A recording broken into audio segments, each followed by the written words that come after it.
Welcome back. Welcome back. We got pretty deep the other day on addiction, but we sort of had to cut it short because, you know, we were not rambling, I guess, but it was getting pretty long. But I guess when you're talking about the sort of stuff that we were talking about, it's actually quite draining. Like more than you expect, especially when you're sharing, I guess, your own stories. You know, it's a big topic. Yeah. You know, and they're tales from your past. So I was pretty knackered, to be honest. Yeah, same. And like, what I want to say is we're definitely not glorifying drinking or substance abuse or anything like that, but it's just the experience that we've both had, and it's quite cathartic to actually talk about it, because you don't really get to talk about it with anybody, really, do you? No, not at all. And the reality is it's a part of life, it's a fact of life, certainly in Western culture. Totally. But also, and we'll get to it later, the healing process of, you know, ending addiction, well, not ending addiction, but learning to control it, is through sharing the stories and listening to other people share stories. So it's not done with intent to, as Matthew said, glorify, but in a way teach and share and just, you know, show what you've been through and how bad it can get, you know, and, you know, hopefully put people off. Yeah, basically, and like, it's just our experience, isn't it, really? So we're definitely not experts, although we've been semi-professional. You could say we're close. You've probably been a pro. You know, I think the thing with us is that neither of us are embarrassed about the things we've been through, so we're happy to share it. And I understand why the majority of people who have been through it don't want to, and nor should they have to, but they have places like AA where they can go to do that. It's called Anonymous for a reason.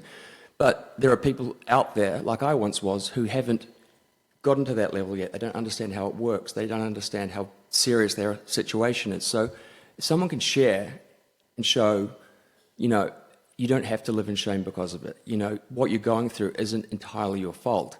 You know, hopefully that will really help somebody out there, you know, like somebody helped me once upon a time. Yeah, exactly. So you were talking about, you started drinking at 14, and then it sort of ramped up. But then you were talking about you at 21.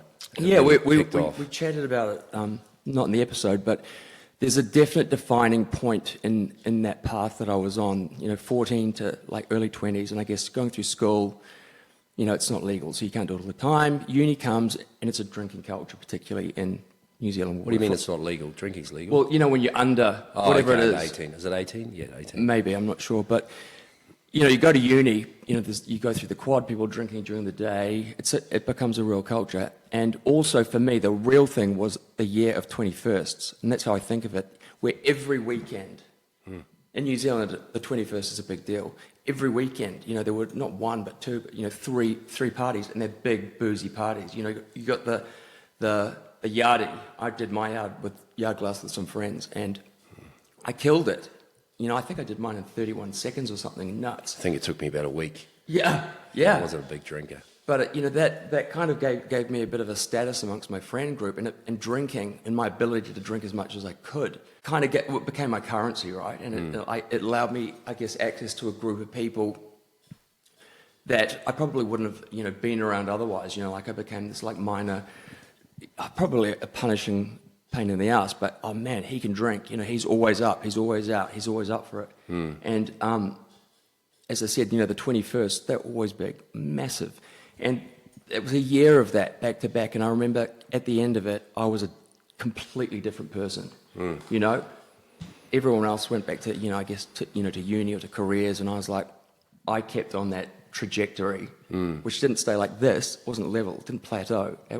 You just keep going up. Yeah, and I sort of clung to the people who were on that path as well, you know, because you couldn't keep up with me. Yeah, exactly. Why would I want to be around you, you know? So you were pretty much partying all the time?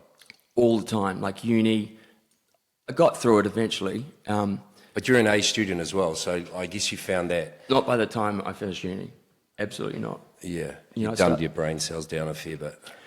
And it was, I think the brain cells were still there, but they were subdued. It's debatable. But it was the motivation was gone. Like it was you're hungover or wanting to go out and party. So when do you study? You know, when do you skip classes? You know, it's the slipperiest slope, as you'd say in French. En pont glissant. Exactly. Yeah. A slippery slope. Yeah. C'est en pont glissant. And, you know, that for me, you know, people went off, as I said, you know, to have careers and relationships and things like that. I kind of didn't. I pursued like a bit of a hedonistic lifestyle up until, you know, my late 20s. So 10 years of solid partying, solid drinking. And the thing that made me... Where were you living? Uni was in Auckland, which is New Zealand. Oh, were you living at home, or were you yeah, around the flatting? 21st season. Yeah. And we always had, like, our families, you know, we're big drinkers. And it was the sort of family where it wasn't encouraged, but my house was the house that you could come to and party, you know. Right. But your parents, they're outgoing and but I wouldn't say they're massive drinkers. They're naturally very outgoing, Yeah. but they're huge lovers of socialising. Excellent. But nothing wrong with that. You know, less these days. But absolutely, they were always social growing up. So it was a safe place, so you could go back home, party at your place. Everyone there's no could issues, come. Yeah. So when did it get to the point, David, where I guess, you know, you realised that, or other people realised, be it your parents or your friends, that things were just, you were out of control, like alcohol-wise? Well, definitely with family, it was when things like uni grades dropped off and I effectively dropped out. Left uni, met somebody, moved to Queenstown with them. Like, that was kind of like I'm bailing on any responsibility. Yeah. So this is a fresh option, cut and run. And it continued down there because Queenstown, it's a little alpine resort, the base of New Zealand, fantastic. That's a party town year round. It sure is, and you can go any night of the week, and the people down there, you know, At the party. They love it. Well, with money, they're tourists pretty much, eh? Yeah. All year round. Well, yeah, actually all year round, but definitely in the winter, right? Yeah, it's super transient. Heaps of people coming in to, you know, to ski. I've got a really squeaky chair, Oh, and I'm finding it hard to like keep still. So I'll stop squeaking. Anyway, carry on. I digress again. We need to get See- a see T-shirt that? made saying, Yes, but I digress. exactly. So carry on. So when, like, basically what I want to get to is like rehab. You know, like, see that? Like, this thing just like I can keeps hear it. chatting away to us. So maybe I'll swap my chair. You bring another... It's just an excuse to stand up. You know what? I'm just going to stand up. Do some squats. You haven't worked out today. Oh, yes, I have. I've done some. It's all about the calisthenics over there. Yeah, so the drink cut to 10 years, 30 years old, cut out most of the friends in my life, or they'd cut me. Everyone was sick and tired of me. Mum and Dad were barely hanging on. I remember I had a huge night. This is quite embarrassing to say, and I did something to hurt myself. What do you mean? Well, it got to a point where I blacked out, and I guess in the throes of misery had like attempted to like hurt myself. Properly hurt yourself? I had. Like take your life? Yeah. And it had happened a couple of times before because, you know, when you're at that level of drinking, you're in pure misery, right? Like, I don't remember a day for probably 3 or 4 years where I didn't actively wish I could just not be there anymore, you know? So, like, at the start of the day, you were in misery, but then when you had your first drink, like, did it give you that, you know, that pick up and that euphoria? So you have a little bit of happiness or a little bit of, oh, this feels good. Yes. But then it just nosedives into... Well, it continued to the point where you just become a sloppy mess. But the thing is, at that stage, you're by yourself, so there's no one around to, like, moderate you. Right. There's no one around to tell you off. Yeah. You know, there's just no support network. And if there is any, you stay away from it, right? Yeah, because you don't want them to tell you how it is, pretty much. Yeah, and, you know, and what eventually happened was that the next morning I got a call from my parents saying, expecting them to be, oh, poor you know, we'll look after you. And they said, we've contacted a rehab facility. You can go, or we're cutting you loose. Like, you're done. We're done with you. Mm. And in my head, I was like, shh, wasn't expecting that. I thought, you know, like the support would just carry on forever and ever. That's what parents are supposed to do. And I think to a degree, without them knowing, like, that's enabling, right? That's what they have to do, because that's what you probably want to do as a parent. And to pull the rug out from me was like the best thing they could ever do. And in my head, this is a bit shameful, I was like, well, I've got nothing better to do. And like, my hangover is quite bad. I wouldn't mind hanging out with people like me. Rehab sounds like kind of cool. Could be a party. Yeah. So I was like, excellent. And I don't want to be, you know, cut off. Hang on. I'm going to try another cheer, David, because that's sleeping. Sorry. I'm glad my story is fascinating to the point of distraction. This one might be okay. I didn't think I was going to talk about this. Yeah, try that. But is my chair squeaking? Yeah, your chair's squeaking like a banshee. I even took my shoes off today, people, so I wouldn't squeak. Yeah, oh poo. Yeah, try that. There you go. Yeah, I was about to say, I did not think I was going to be talking about this side of things today. I haven't thought about it for ages. But anyway, it's part of it. So anyway, went to the rehab. Somebody mentioned to Mum and Dad that I'd also been taking these anti-anxiety pills. Yeah. So I had a stash of those in there ready to come. Yeah. So they pulled those off me. I was like, fuck, I can't even have that to like take the edge off this experience. You know, I thought I'd be able to chill. Yeah. You know, it'd be a nice experience. So did you go into rehab off your box? You were pissed when you got to rehab, or fucking hungover. They were like, it's today or not at all. yeah. So the day you went to rehab was the last day you had a drink. Yeah. So, which is bloody amazing, right? Like, so you actually you didn't even have a slip up. No, I haven't, and you know, touch wood, I never will. But I would never discount it. But Yeah. I think I'd had like a lot of kind of attempts along the way. What do you mean? Attempts to stop. You know, I mentioned the other day, you know, trying a bit of AA, trying to stop. Yeah. You know, but never, Before you went to yeah, rehab. or like, let's have a month off. Let's do it with a week off. And, Yeah. you know, I could do that. I'd go back on it and I would just destroy myself, you know. It Yeah. was just always this repeating vicious cycle. So went to rehab, talking to the administrator, and in my head I'm like, oh, this will be great. I'll be able to finally learn how to like moderate my drinking and drink like normal people. Yeah. You know? So that's what you thought. You thought, A like, million%. I'm still going to be able to drink, but I'm just going to be like a normal person and drink like every now and then. they're gonna tell me some secret that's gonna teach me how I can like have my cake and eat it too, right? That's what I genuinely thought. So what made you realise that you wouldn't ever be able to have a drop of alcohol again? Like rehab wasn't as cushy as I thought it was going to be. Rehab, the first couple of days, they detox you, and they do it with, I think they do it with like diazepam, which I was So like, that calms you, just calms you down. I was like, hello, my old friend. I'll That die. wasn't a bad thing. Yeah. But you share rooms. I was like, I'm not sharing a fucking room. And the person I shared a room with was the most sensational human being. But I met him. He was a Kiwi guy, and he was coming off heroin. Yeah. And I was like, where the fuck am I? Like, I'm this like white private school Yeah. nitwit whose hair coming off, you know, trying to come off drinking. And this guy, I've never met a heroin addict before. Yeah. And In New Zealand. yeah. Yeah, weird. Yeah. Like, yeah, but it 'cause was you a just, huge thing for people there at the rehab. What, heroin? Yes. Oh, they were all on heroin. Not all of them, but there were like quite a few people who were there for it, like heroin, alcohol, pee, gambling, all sorts. But anyway, sharing this room, you have all these workshops during the day, but at night we'd sit in our little beds chatting away and we'd just share these stories. And his stories were so much better than mine. That, you know, fantastic. And this person who I probably never would have come across in my life otherwise ended up being like, of my whole time there, like my utter MVP. I don't know what's happened to him. I hope he's good. I won't mention his name. But that was, in itself was an interesting experience. And learning about all the shitty things that had happened to him. And I don't know if it was because alcohol got him into it, whatever, but it wasn't the substance that kind of united us. It was the addiction and like the path that had taken us on. And then rehab itself was all about getting up in the morning early.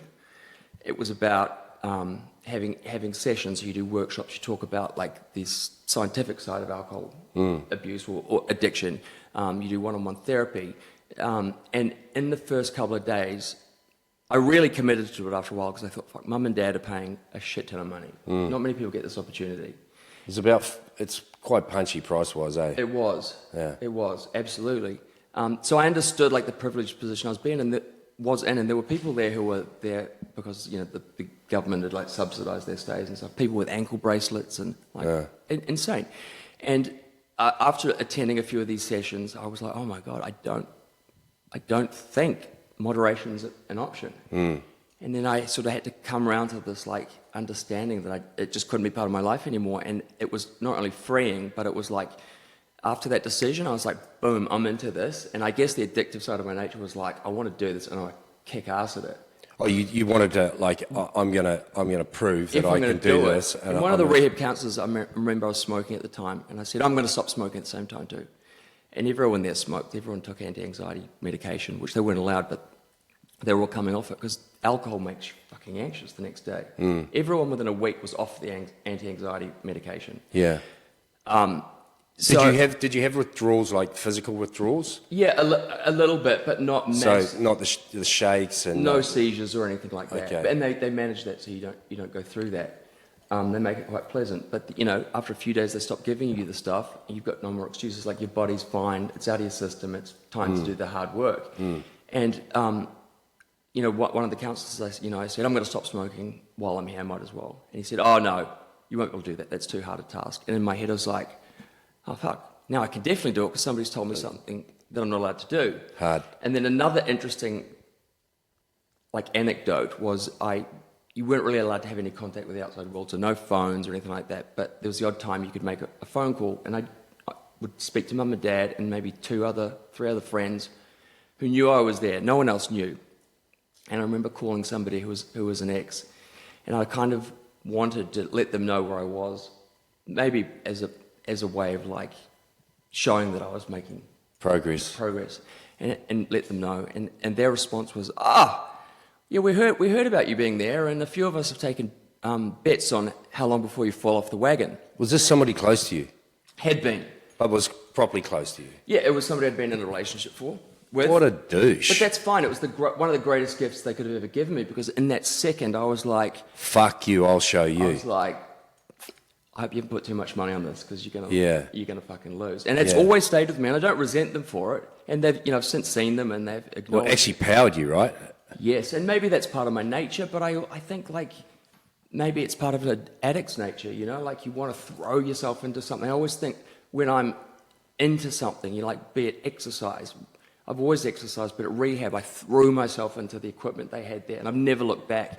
What, they're like the fitness equipment? Yeah, they had treadmills and weights and that sort of stuff, and I was like, well, this is my thing, and I was, I think, 10 kilos lighter than I am now, not eating, I was, I was gross. And so I threw myself into that, but as I do with maybe doing this podcast or friendships, or if I'm interested in something, it's full steam. I describe it as like riding this wave, and when you're on it, you want to just soak up as much of that experience as you possibly can, because it's going to crash and you're going to kind of lose interest at some point, But you haven't. Not with this. Yeah. But with exercise, when I'm in the zone, it'll be 3 months of every day. Yeah, Often. You're a madman. Yeah. Yeah. And then there'll be a point where I'm I'm a bit off it, and but you always go back to it. Yeah, but it's that really addictive side of me that's just, while I'm in the zone, I've just got to go for it. And that's why I always think of it as this, it's almost a gift, this addictive part of my nature, and I don't really ever hear that being talked about. Yeah.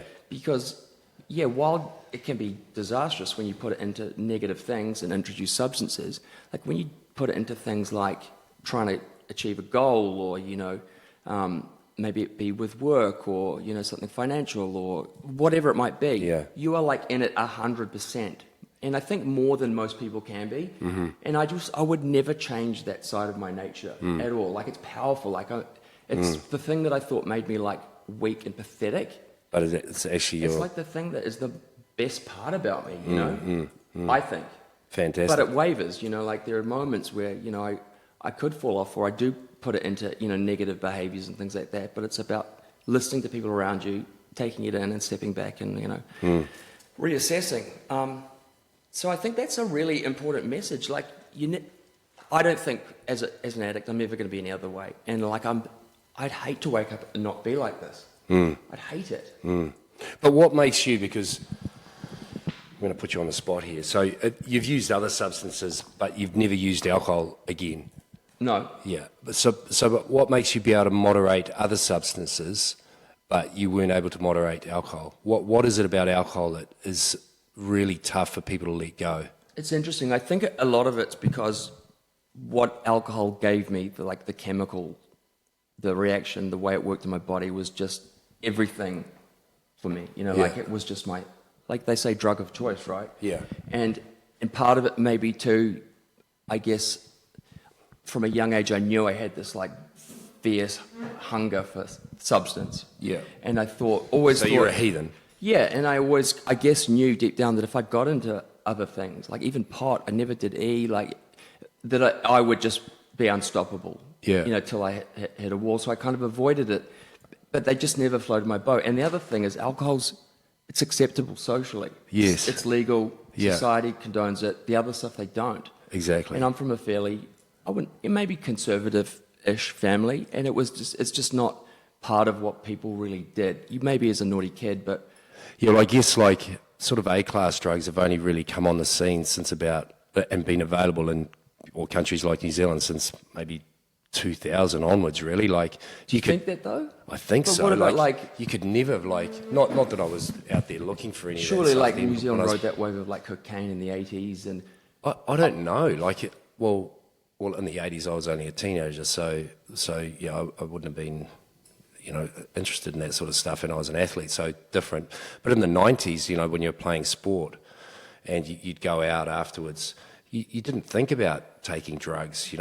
They just weren't readily available. Like I don't remember when ecstasy came on the scene, or obviously cocaine was rampant overseas and that sort of stuff. But in New Zealand, we were kind of protected. Like it just wasn't sort of mentioned or anything like that. But Like don't it just. you remember, like, it kind of goes through trends, like in the 90s, maybe it's what's successful, like E was massive, and I remember being at school, like there'd be like the bad kids, and they'd be off tripping, like LSD on the weekends, and I was like, holy, those things are just like that to me was like that's unspeakable. like, Yet I'm yeah. doing what's legal and fucking up my life just as much, if not more. Yeah, but that's the thing about alcohol, is like you get so sideways, like, and then you think you can jump in a car and drive, right? Like, so if you're going to smash a bit of gear, or you do some cocaine, or you smoke a bit of weed or whatever, like weed's probably not the best thing to drive, or no drugs are the best thing to drive on, I guess. But like, you can go to a party and have, like, if you're not a drinker, you have a couple of lines of coke, you get a bit high, you float around, you have a good time, and you come down, you go home, or you keep going. Sure, but I mean, I guess it depends. But you're not a menace to society. Whereas, like, if you get hammered, if you get pissed, and then you get all bolshy, you think you can do everything, then you get a bit punchy, then you get really loud, you get aggressive. Some people do, some people don't. Some people are happy. Sure, and I think, it's like when people start drinking, they're happy. But it's acceptable. It's like, you can get out of hand, but you're not banished, right? Whereas if you came into a party and went, hey, you've rocked out a bag, put a couple of lines out and said, hey, would you like one? Can you just imagine the look from, older people, or do you know what I mean? It's like, of course. But, going back to alcohol, like, it is, you aren't banished until you get to a point where you're the sloppy, drunk alcoholic. Yeah. And then, you wind up like I did, but then no one around. Then you're banished anyway, so because it's like it's everyone just ditches you, point, right? And then when you are at the point where you need the most help. You have the most sympathy. You got no one there. Tough love too. That's when people abandon you. Yeah. So there are the two sides of it, and also, like, alcohol destroys people's lives, and you might be worse when you're on it, but stuff like coke or other things, if you're prone to addiction and you just keep going with it, it's going to destroy your life and the life of. I guess you go from one thing to the other. Yeah, right? so like maybe the effect isn't at the time as negative. Yes. Like someone on pot might be like more chill, sleepy, whatever, Yeah, rather than violent. But you do that forever, Yeah. you're not going to have a great Well, like life. we said the other day, like, Unless you're Willie Nelson. variety's the spice of life, and everything in moderation, right? Like, so if you can moderate, but you just couldn't moderate. No. So you came out of rehab, and how long were you in rehab for? Rehab was a month in a property, actually. I know. I was just going to say, I bought a house on the Tamaki Estuary? Yeah. Literally. So the house that I bought was the owner of the rehab. Yeah. And your rehab was literally 2 houses down from my house. Yeah, it was a place called Capri. Yeah. And I knew a couple of people that went in there, and they did a really good job. They were wicked. It was incredible. And I think they've taken their business out somewhere else now. But he was an interesting dude, that guy. He did a lot of good, and I don't think it's open anymore. But No, well, it's closed down there, but yeah. it's sad. Like when I walked in the first time, But it was a bloody nice rehab on the water. it was a like, spa pool. yeah, it was mean. It was a real freaky old joint. Well, not old joint, real quirky, like low ceilings, but like they had all those, what do you call them? The Egyptian, like, statues and batshit. palm trees everywhere. It was batshit, But it was batshit. they made you really work when you were in there. It was an incredible facility, and I remember walking in, and there was like you know, I can't remember how many people were there at the time, but I was like, oh, there's so-and-so's mum, and there's so-and-so's mum. I thought she was in Fiji. You know, like Yeah. it was like... But he was an addict as well, eh? I believe he had been. Yeah. And I think his son had been too. And it was a family-run business. They did a lot of good, those people. Yeah, They did a lot of good. Yeah, it was incredible. Like they lived, I think, next door. They were there day and night. It was like Yeah. I think everybody that was anybody in New Zealand, like the upper echelons of society, that's where they went. But even, you know, people who were, like, as I said before, sponsored, you know, there was government, you know, I don't know how it worked, but, or sent there by the prison, whatever. But it was good to have the mix. But, you know, the other great thing about it was being called Capri. You could come out and people would say, I haven't seen you in a while. Where have you been? Oh, I've been to Capri. Oh, and they think it was a country. They were like, oh, you're sunning yourself in Italy. Where's your tan? I was like, if only. Too funny. But it was a great experience. So I was there for a month, and then what they ran was a program where you could, for the next few months, they also included family too, so family would come for meetings because they need to learn what it's about. But you could come for the next couple of months, every day they'd have a big lunch, you could see your old friends, they became like family, they're new people, you talk to the new people, you reassure them, you share their story. And for a while, like I had to be there every day, like it was the only place I felt really, really safe. So when you left, you kept going back? Every day, for a couple of months, because I just loved it. Yeah. I absolutely loved it. Yeah. And you know, it was good because you'd see somebody who had been in there and they were doing really well, super well, and then you'd come back the next day or a week later and they were in there and they were like in a wheelchair with the shakes, looking 30 years older, and it was like, holy shit, this thing is like... So I've got a question. So what do you say to the people? Because, you know, like, not everybody's like you or like me, whereas, you know, like, if I know I've got to stop something, I can just stop it.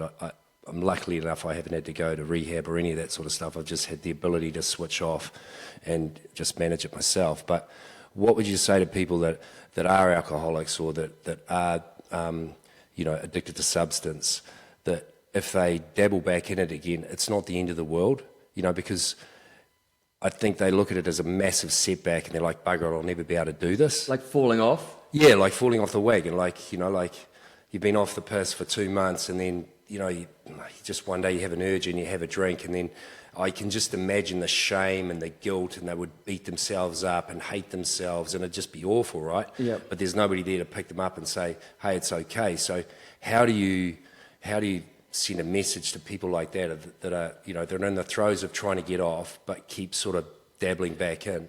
I guess what I'd say is that it's not you go in, you get fixed and you're done. I think it's a treatment that lasts for the rest of your life. Like, it's a disease you have to manage, and that's okay. So the chances are most people are going to fall off, certainly in the early days. You know, like, there was one guy there, I remember, he'd fallen off the wagon 20 times. 20 times, and he kept coming back, and he was paying every time to come back. So that will happen. It didn't happen for me, but I'd kind of done that process before rehab. But the thing that's important is that I think when you fall off the wagon and you feel like you disappoint your family, that your friends, they've seen this new you again, or the old news come back, and you fall off and you're like... Oh. But you lie about it too, that's the thing. Because you're so proud of yourself, you fucked yourself up, but also you don't want them to know, so you kind of like, you want to hide it. But they do know, right? So that's the thing. But then, and like, because one of the things that I find really hard about addiction, or people that get addicted, is the lying. Yeah, but that's exactly why they don't share, because you don't understand, and that's why... Yeah, but that's okay. Yeah, I do understand. I understand that it's okay to fall off the wagon, but what I don't understand is when you know that I know that you've had a mishap, but you bullshit about it and say, no, I haven't. What are you talking about? Because if it was, say, I had a relapse tomorrow, yeah. Started drinking, I probably could come to you or Jimmy, but I couldn't really go to most people who aren't addicts because they wouldn't really understand. And that's why things like AA are so important, because only an addict can understand what it's like. They can understand the process, and it's the sharing.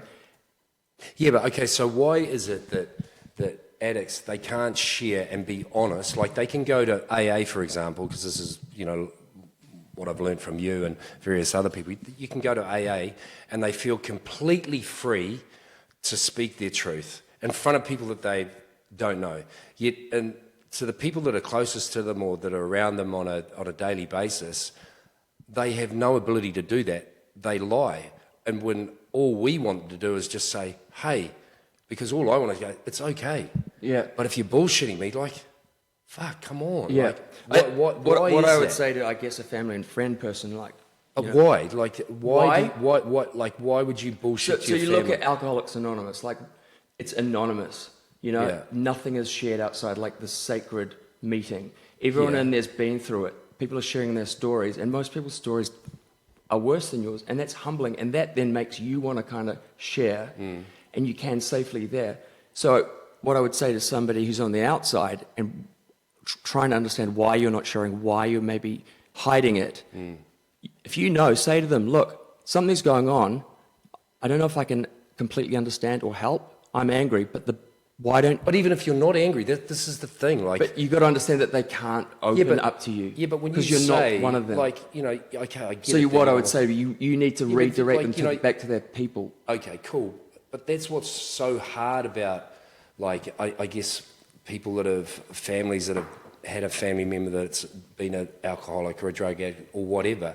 That's the hardest part, is that you're really close to that person, but they keep you on the outside, like you're a nothing. Yeah. And that's really hard to understand. Yeah. And there's no help for the people that are. But there is. We'll put a link up to that. There's like friends of. Yeah, friends of, yeah, okay, cool. But you go and you speak to all the friends of, yeah, and we all have a whinge and a moan about the same shit.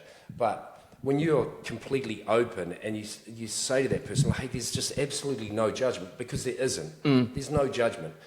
It's okay. Just like, I just want you to be honest. Because if you're lying, if you keep lying to me, like where's the level playing surface? Like, I'm cool with it. I understand. You've got a disease. I get it. Yeah. That must be horrendous. I don't know how to get you off it. I don't know how to help you. I don't have the skills, the techniques, all that sort of stuff. But what I do know is when you bullshit me, that alienates me. Yeah. I'm not going to judge you. If you say, yeah, I had a drink, I'll go, okay, cool. Yeah, but I wouldn't have heard it like that. I would have heard it as, this is a person I care deeply about, more than most people, which is why I don't want them to see this part of me. And what I will do is I will hide it until I fix it. Yeah. And I'm fooling myself thinking they don't notice it. Even if they call me on it, I'm going to deny it. And then I will do that until I'm back on track and I fix it. Well, at least that's what you tell yourself, right? So is that so you just feel so much shame so that much shame. that people close to you, you can't talk to. Yeah, and you got And to... that's what's really, really hard for the people that are close to that Yeah. person, who love and care for them and just want the best for them, is that they're shut out. Yeah. And that's really, which is a really, it's so bizarre. And It's so bizarre. It's mentally so tough, because all you want to do is help. Yeah. You know? But you've got to look at it as an indication of how much the addict values you, because they're so terrified of losing you. You know, they've come to a point where they've probably come close, like I had with my family and friends, of losing them. You come out, you fuck up, and then you think, well, if they hear about this one thing, maybe they'll actually That's the cut tipping me. point. So Yeah. maybe if I can just get through it and hide it, it'll be fine. And I might annoy them because they think I'm lying, but it'll be Yeah. better than like coming out. And what if they aren't receptive to it? You know, Yeah, so I it's get so fear-based. Gotcha. It's so fear-based, and you want to do well. Like, you want to prove... But it's an imposter. Fear's an imposter. You know, like that's the thing. When you speak your truth, no matter how hard it is, once that's released, it's up to the other person then to deal with it, right? Like when you speak your truth, that's all you have.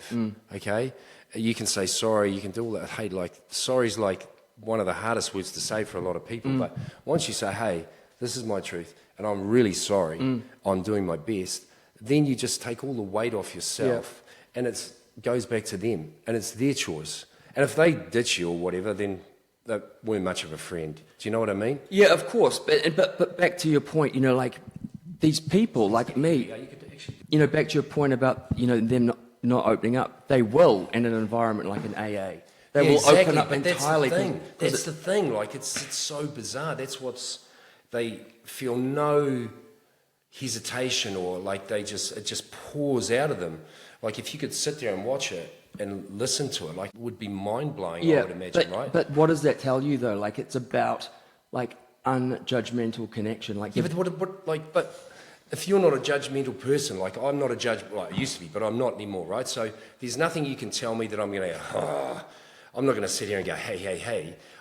But if you're completely open, completely honest, like I'm going to be empathetic. But if you've got a history with somebody who you've disappointed for years in the past, you know, you don't want to look in their eyes and see that disappointment again. Yet you're in a room of strangers who are the way that you are. They've been through the shit they're telling you their story, how they fucked up their lives. You know, it's a totally different situation. And, you know, and then people can, you know, have the courage to, let's say how you get better, and then you can start sharing. Absolutely. I mean, look at me. I'm like talking about stuff I didn't talk about in rehab and AA about, you know, where things went, but it's freeing, and that's part of the healing thing. So the fascinating thing is that, you know, the thing that got me into drinking was this need or wanting to connect, being shy, not being naturally able to do it. Booze gave me the superpower, I thought, to do that, and it worked so well for a while. But then that's the thing that made me the most isolated, yet connection was the thing that you were looking for. But at the end, that got me out, because I could connect, but it was a different connection. It wasn't sloppy, messy, you know, talking bullshit. Yeah, but you were connecting with people that had the same disease that you had. Exactly. But that's my point. It's like a little club, right? Yes. And if you're not part of the club, you're excluded. So for the families and for the people that are close to the person that has the addiction, it's really hard. Of course. Because you're shut out. Of course. Right? So do you know what I mean? I guess it's time and patience on the side of family and friends, because I think eventually what happens is people attend these meetings and they build the courage up to talk about the story. You become proud of what you've been through, you know, so you have to pretend, like, sort of thing, like, so when they come home, you go, oh, so how was it? I don't think it's about pretending. And then you can't really talk, like, it's about acknowledging it and saying, I know, I don't judge you, I don't understand it, but I understand why you can't share it with me. Yeah, okay. But you're in a place that you can, and please know that one day the stuff you speak to these people about, I'm here to receive that as well. Yeah. You know? Yeah. But it's about safety and security. And the weird thing is it's with strangers, total strangers. Yeah, but it's strangers that have exactly the same experience as you have, so you feel But the anonymity is a big thing, right? Because they don't know your backstory. There's no, like, they can't run off and tell, you know, your grandparents or your neighbours down the road, or your colleague at work. It's like it's like a sacred thing. Yeah. Yeah, that AA it's quite powerful, eh? Like, people like sort of poo-poo it, but I think that's an amazing service, because it's all free too, eh?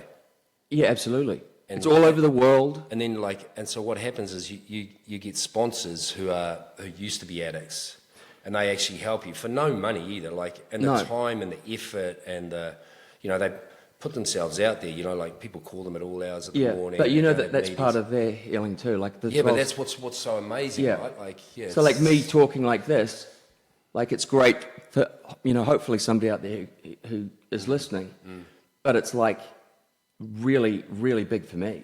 So I guess because you said rehab is super expensive, like rehab now for a month or wherever, like $40K, right? Mm-hmm. Yeah. Pretty much 40K Kiwi. Probably more now. Yeah, I don't know, but that's so a lot of people don't have that money. But like AA, that's where you need to go, right? You would like. I said to you before, I tried the AA thing beforehand, and I don't know why. I guess I wasn't ready. I wasn't at rock bottom. Like, that's a biggie. Yeah, but once you hit rock bottom, and then you got out of rehab, and you went back to rehab for about every day and stuff. Yeah. But did you used AA as well, right? Yeah, because we would like have the minivan that would take us a couple of nights to meetings. You know, so you get used to it, and then. But then it became part of your process for a long time. So you went to AA for what? How long?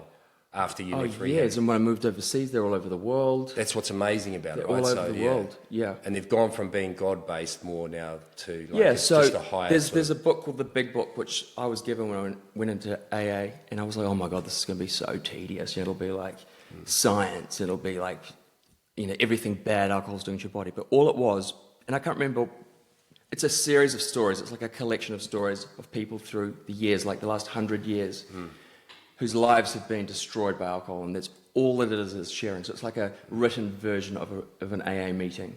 And like one of the motto was, discount the God thing if you're not into it, but God or your higher power or just something bigger than you, whether it be family or the universe or whatever. Yeah, totally. Like, God, grant me the serenity to accept the things I cannot change, the courage to change the things I can, and the wisdom to know the difference, which... It's a powerful like it's a couple of mantra which to sentences. this day, when shit's going wrong, I stop and I'm like, okay, is there anything here I can actively work on to fix this? Yes, act. No, let it go. It is what it is. Yeah. Rather than picking up a drink or whatever, that's not going to help. But that's what amazes me about you is like I said this in the last podcast, I think, is like you obviously like alcohol and what it does to you, right? Oh, yeah. Okay.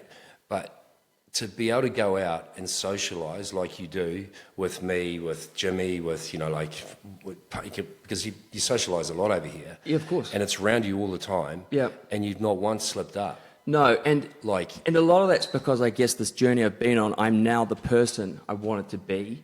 Yeah. But I'm that person without alcohol. Like, I'm confident, I'm not so shy.